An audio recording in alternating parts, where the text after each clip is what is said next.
الأبحاث الجينية تثبت عراقة الشعب الكردي وأصالته في وطنه كردستان. الكاتب الدكتور مهدي ككاي.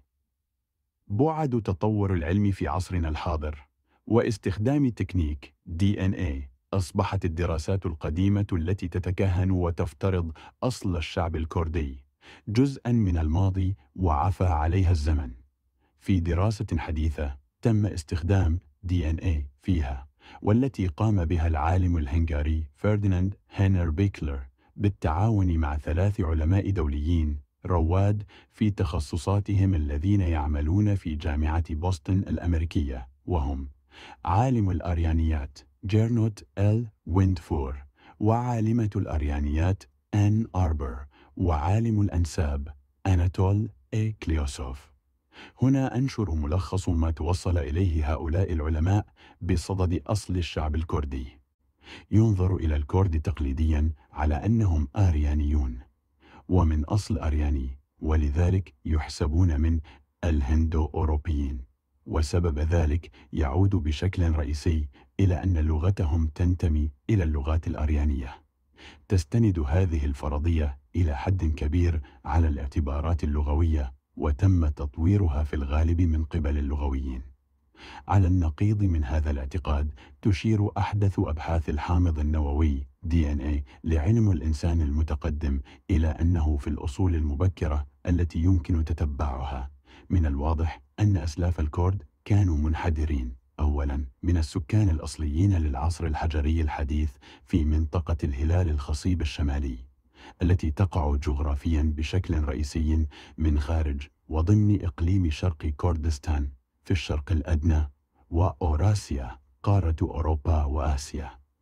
بعد آلاف السنين لاحقاً أصبح أقدم أجداد الكرد أصحاب لغة أريانية نتيجة هجرة عدة موجات بشرية من نخب مهاجرين منظمين عسكرياً يحملون DNA من نوع R1N1 قادمين من آسيا الوسطى.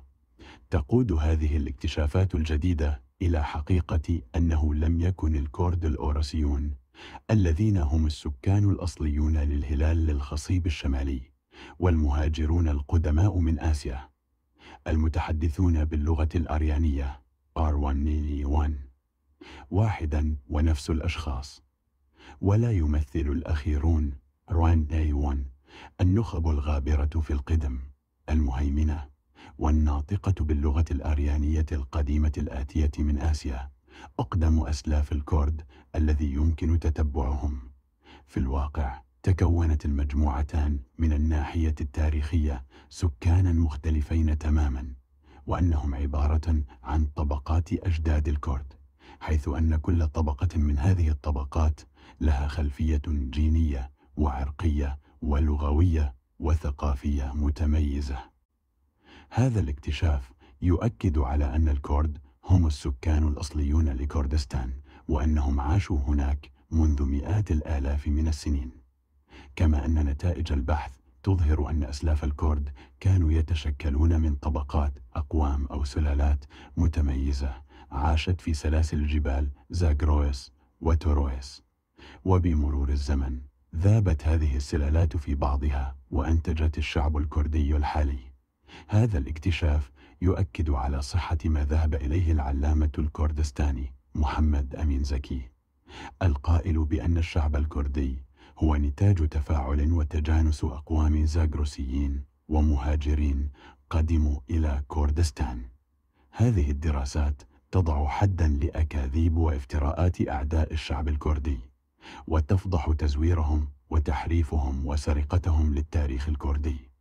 هكذا على كل كردي أن يفتخر بعراقة تاريخ شعبه وعظمة حضارته، وألا يكتفي بالفخر بأمجاد شعبه، بل يجب أن يكون هذا التاريخ العريق حافزاً له للعمل على تحرير شعب كردستان وتحقيق استقلال كردستان، ليواصل شعب كردستان في رفد الحضارة البشرية من جديد بالإنجازات والابتكارات والاكتشافات والعلم والفنون والموسيقى، كما قام بها أسلاف الشعب الكردي العظام.